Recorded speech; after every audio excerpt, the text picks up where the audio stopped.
Welcome to Road America for the second round of a doubleheader weekend, which is the sixth round of the USF2000 National Championship. Let's look at our Yokohama starting grid. Front row, another pole for Marc-Antoine Cameron and Bryce Miller. Great qualifying effort. Row 2, championship leader Aaron Justice alongside Memo Rojas Jr.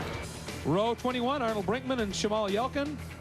And in the final row on the grid, we have Scott Dick alongside Eric Schwartz. But here we see the start there. This is the toughest part, particularly if you're in the middle of the pack. A lot of spray as they accelerate down towards the green. Bryce Miller, first time on the front row in qualifying. This will be heavy. Lacey, big move to the inside early here. Justice trying to just protect. However, he's got company coming up the inside. Rojas Jr. there in the 15 machine. Miller tucked in tight behind Cameron. Boy, Cameron is gone. Look at this battle, though. Rojas, and he is just in front of number 6, Lacey. And that's the bravado, isn't it? Tucked into the spray, trying to make something happen. You're absolutely flying blind. You're just looking at those rain lights, Greg. All of the drivers have a very bright red rain light on the back of the gearbox there for these conditions. They should be turned on. You can see them there as they head up towards turn 13. It glows bright, and it's like a video game. You're just dodging the bullets there in the wet, and it's very difficult at times, particularly when you're in the middle of the pack. What a great battle we have for 6. 4 cars, maybe a 5th willing to join the group here.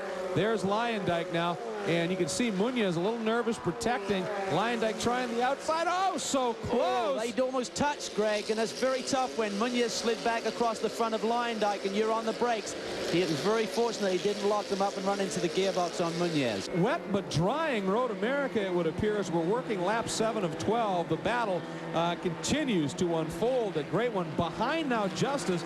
That's Munoz in the white machine, then Lyondike, then Rubenzer, and then Mayhew. And those guys, all their battling, I think, has given Justice a little bit of a break. And here we see Justice, the championship leader. He's just trying to stay out of trouble. He realized that Cameron's out front. He's going to make a big gain on him, but he just wants to score some good points here today. Certainly throwing up a rather unique rooster tail. We'll give him that at this point. There's number 19, Erlin, once again. And this is a great battle here. Right behind him is 25, Arnold Brinkmann in the H2 entry. There's Arnold having a strong run as well.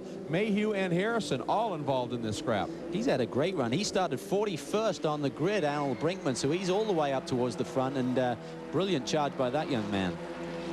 Working into the carousel, there's a good look once again at number 3, Scott Rubenzer, and that storage battery systems entry. Then there's that battle. There's Erlin, and boy, Brinkmann all over the back of Erlin as they head into the kink. Watch for it on the exit here. Whoa! Oh, big wheel. That's going to get the attention certainly of Mayhew, who's watching, but Brinkmann saves it. Loses a little bit of momentum and therefore a little bit of time relative to the guy he's chasing in terms of Erlin. You can see he's dropped off just a little bit. And now a debris flag out in Canada corner as well. Problems have been involving there the whole race. We'll be right back as we are completing lap 9. Back at Road America as we are now working the 10th lap. And here's that battle we've been following just a little bit. The H2 entry of Brinkmann, number 25. And he is battling for 10th with Mayhew right in the mix of that young rookie. And I'll tell you what, these guys have been at war for the last few laps. They're having a great run. Here you see all the drivers. They're moving to the right-hand side of the road. Over by the wall there's not as much drainage off the racetrack, so the water tends to gather there. You're going to be able to cool the tires down just a little bit. Here you see Rubenzer and Munoz going at it. Rubenzer flicks to the outside. Munoz holds his ground on the inside. Will he make it stick? Well, looks good for Munoz, but Rubenzer cut down underneath and looked like he was able to go to throttle just a little bit sooner. Munoz trying to defend Cal, but looks as though Rubenzer's got the margin down into 3.